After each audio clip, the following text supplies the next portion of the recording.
नमस्कार, आप देख रहे हैं तेज न्यूज। खंडवा से इस वक्त की बड़ी खबर बता रहे हैं, जहां एमपी कांग्रेस में राज्यसभा सीट को लेकर नई जंग की शुरुआत हो चुकी है। मध्य प्रदेश में राज्यसभा की एक सीट के लिए सियासी घमासान शुरू हो गया है।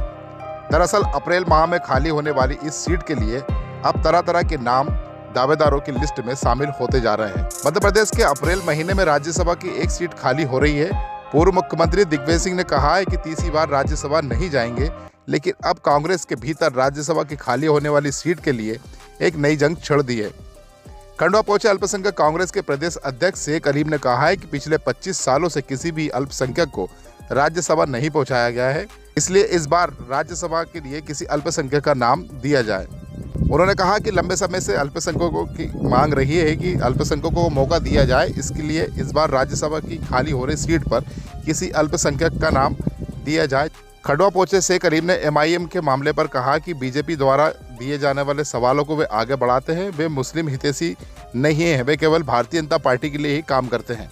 गौरतलब है कि खंडवा में गांधी भवन में आयोजित अल्पसंख्यक विभाग की एक बैठक आयोजित की गई थी, जिसमें प्रदेश अध्यक्ष शेख अलीम यहाँ शामिल हुए और अल्पसंख्यक नेताओं से उन्होंने चर्चा की।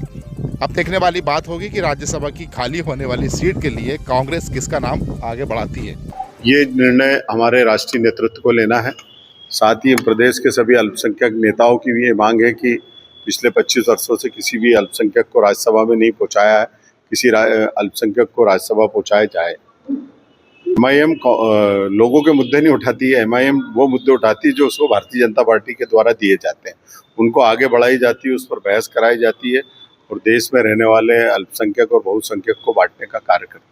खंडवा का जो दौरा था उसका मुख्य उद्देश्य था कि हमारे अल्पसंख्यक विभाग के सभी कांग्रेस और कार्यकर्ताओं से मिलना था, उनसे संवाद स्थापित करके आगामी समय में हम संगठन को किस तरह मजबूत करें उसकी व्यूहरचना बनाना था। कार्यकर्ताओं को एसआईआर से लेकर अन्य मामले जो प्रदेश सरकार द्वारा दुर्भावनापूर्ण कार्रवाई की जा रही है उनके संबंध में चर्चा करना था।